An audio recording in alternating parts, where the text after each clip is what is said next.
J'ai jamais cru au hasard. Avant, j'avais un autre nom que Dieu pour décrire celui qui guide mon chemin. Mais j'ai toujours su qu'il y avait quelque chose qui m'aidait. Puis autant que je l'ai ridiculisé, autant que j'ai blasphémé, que j'ai ri de son église, de ses apôtres, Dieu est toujours resté là, prêt à attendre que je le reconnaisse pour son autorité et son amour. Pour ceux qui me connaissent pas, je suis quelqu'un qui, malgré le fait que je suis passionné par l'entraînement, puis tout ce que ça implique, je suis quand même quelqu'un qui est très intellectuel. J'ai besoin de comprendre les choses au niveau intellectuel pour être capable de les accepter. Puis ma conversion s'est passée exactement de même. Pour moi, la vérité est plus importante que tout.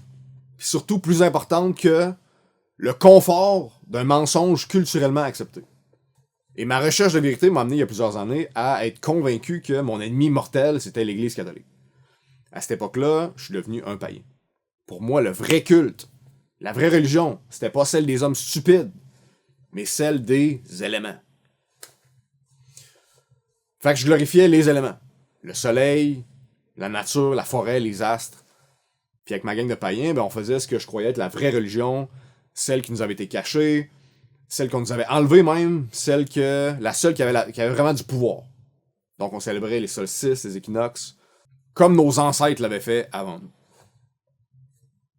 Je me souviens d'avoir été fortement influencé par le documentaire Zeitgeist, qui laissait croire que toutes les religions avaient la même racine, que les chrétiens avaient simplement surimposé leurs fêtes sur les fêtes originales des païens, qui, elles, étaient réellement basées sur l'observation des astres et des éléments.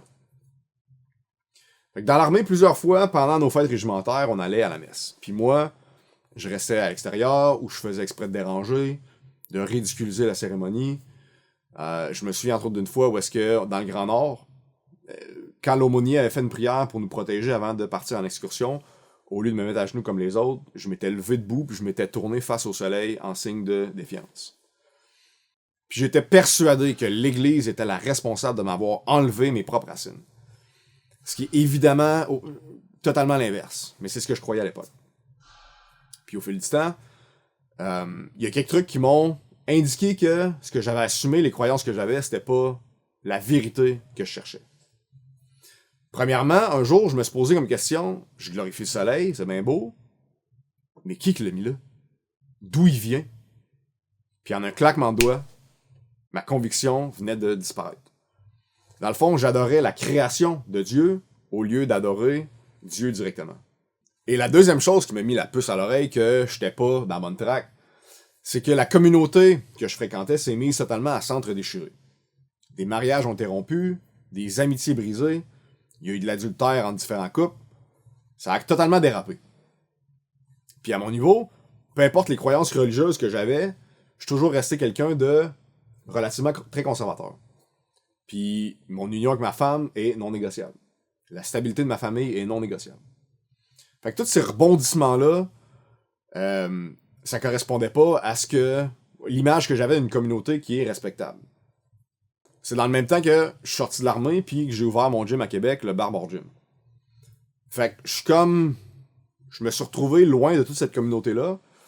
J'ai continué à essayer de comprendre la vérité de mon côté, mais mon focus est vraiment dirigé vers mon entreprise, faire vivre ma famille. C'est durant cette période-là que mon 3e puis mon 4e enfant sont nés. C'est souvent pendant que t'es au fond du baril que Dieu vient te chercher. Quand t'es au plus bas que t'as jamais été, puis c'est exactement ça qui m'est arrivé. Quand je me suis retrouvé à Québec, au gym, il y a quelque chose qui s'est passé. Quelque chose que j'avais pas l'habitude dans l'armée. J'ai commencé à recevoir beaucoup d'attention des femmes autour de moi.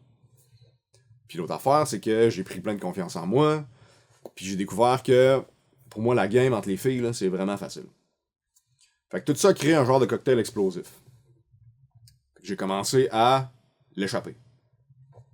J'entretenais des relations avec des femmes, j'entretenais des conversations avec des femmes, par texto, je passais du temps avec des femmes, je cruisais. Clairement, rien qui fait du sens pour un homme qui est en couple. Je comprenais que c'était pas bien au fond, mais je rationalisais en me disant que je suis juste fait de même, puis que c'est pas si pire, puis dans le fond, je couche pas avec personne, fait who cares. J'étais totalement imbu de moi-même, puis je me pensais meilleur que tout le monde. Ça me dérangeait pas de faire de la peine à ma femme parce que tout ce qui importait, c'était mon expérience à moi.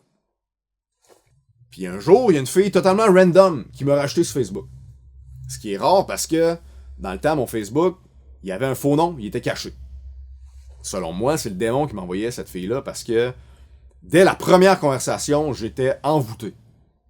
C'est comme si cette fille-là me connaissait mes désirs, mon humour, ma vibe, puis elle s'est comme jetée sur moi.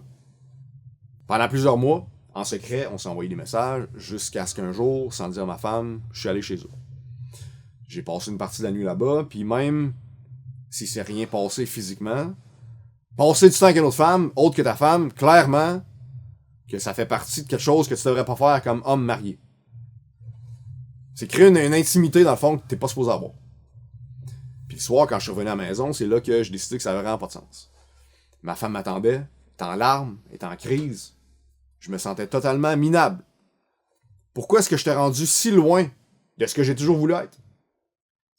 C'est comme si j'avais un trou en dedans, que j'essayais continuellement de remplir avec l'attention des femmes, puis que peu importe ce que je faisais, le trou restait vide. Fait que j'ai mis fin à la relation que j'avais entretenue avec l'autre fille. Puis dans les semaines qui ont suivi, j'ai décidé de demander ma femme en mariage. Mon raisonnement, c'était que j'avais l'impression que si j'avais une bague au doigt, c'était comme évident que je n'étais pas disponible, puis en même temps, ça renforçait mon sentiment d'attachement à Émilie. Fait que c'est ça que j'ai décidé de faire. Mais tu sais, de me rendre au fond du baril comme ça m'a permis de reconsidérer mes croyances sur Dieu, puis de les réévaluer. Fait que je me suis mis à écouter des débats sur l'existence de Dieu, athée contre chrétien, puis les arguments des chrétiens étaient tellement plus convaincants, tellement cohérents. Je me suis rendu compte en explorant YouTube qu'il y avait plein de chrétiens qui incarnaient déjà la vie que moi je voulais avoir pour ma femme et mes enfants. Leur vie était ordonnée, ils avaient l'air heureux, ils étaient de droite, conservateurs, comme moi aussi. Fait que j'ai commencé à dire que je croyais en Dieu. J'écoutais des évangélistes de rue avec ma femme, je montrais ce que je trouvais, les lectures que je faisais. Fait que j'étais comme, je cherchais partout, là, puis j'étais actif, right? Puis donc, en août, on s'est mariés civilement. J'étais enfin marié pour vrai, avec 4 enfants, puis bientôt un 5e. Tout était réglé. No way! Tout de suite après mon mariage, j'ai reperdu le contrôle. J'ai encore cherché à remplir mon vide. Je suis retourné voir des filles, comme si Dieu me disait « Non, man, t'es pas encore arrivé. » Mais là, j'étais à court de solutions parce que la seule solution que j'avais imaginée avait pas marché. Fait que j'ai fait la seule chose que je pensais pouvoir faire, j'ai prié. Puis ça, je vais m'en souvenir toute ma vie. Un mois environ après mon mariage civil, j'étais au gym en train de laver les toilettes, puis je demande à Dieu, j'ai dit j'ai besoin d'aide. Tu peux-tu s'il te plaît m'envoyer quelqu'un pour m'indiquer où aller te trouver? J'ai besoin d'un leader, je suis un soldat, je veux te suivre, mais je sais pas comment m'y prendre, où aller. Fait que ça reste dans le même, je continue à faire mon ménage. 1 heure après, la sonnette sonne de l'entrée, j'accueille un nouveau client, salut, comment ça va? Il me dit qu'il veut s'inscrire. Puis là, je fais comme, ok, cool, tu viens de où? Tu viens-tu d'arriver? Il dit, oui, je viens d'avoir un nouveau poste. Je viens de déménager parce que j'ai un nouveau poste. Je fais comme, ah ouais, tu travailles dans quel domaine? Il me dit, je suis prêtre catholique. What the fuck? Un prêtre catholique qui vient s'inscrire dans mon gym. Totalement mind blown. Là, je comprends plus ce qui se passe. 1 heure. Puis je lui demande, comment est-ce que je fais pour être un bon chrétien? Puis il me dit, sois un bon mari pour ta femme, puis un bon père pour tes enfants. Puis il s'en va. Dès cet instant-là, sans savoir ce que ça impliquait ou comment faire même, je suis devenu catholique. J'ai continué à lire, à écouter des conférences, je buvais le plus vite que je pouvais l'océan d'informations, de miracles, d'enseignements que l'Église a à offrir.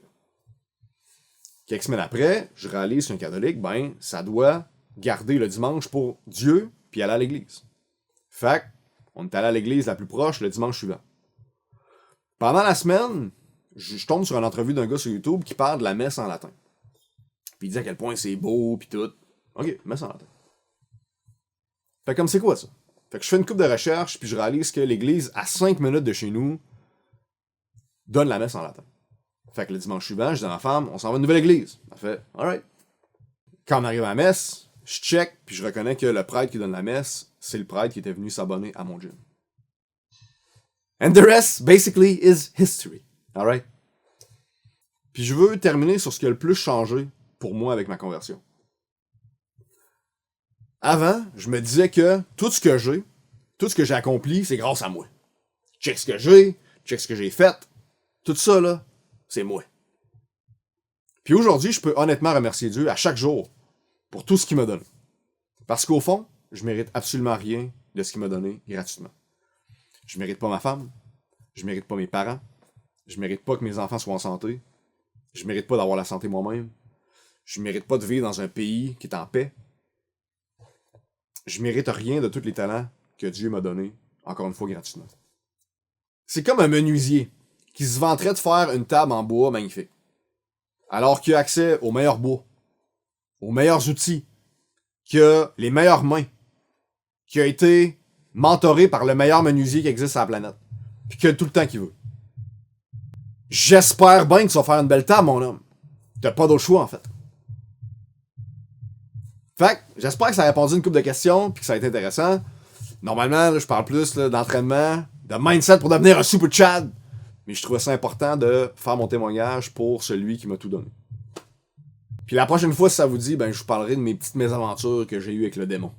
Parce que tout bon chrétien qui se convertit va avoir des petites pépettes sur son chemin.